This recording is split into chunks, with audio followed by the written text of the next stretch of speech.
echaba humo mi coche por la recta de Albacete, echaba humo mi coche y quedé tirado en un pueblo que se llamaba El Azote.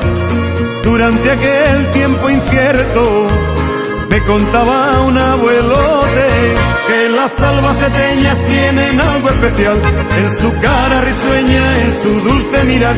Ay, si una albaceteña pudiera enamorar, en esta hermosa tierra yo me iba a quedar.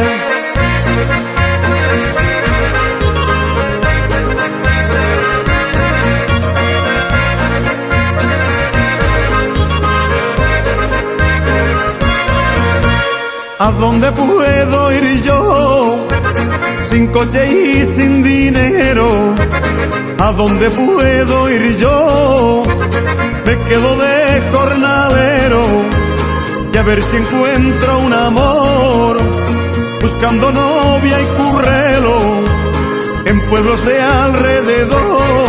Nerpio y Esterriopar, tu Salobre, Reolit, Aina, Elche, Leitor, Almagrón y Sollín, la Jineta, la Roda, el Bonillo, Letur, Villarejo, Alcodozo, Pozo, Hondo, Ontur.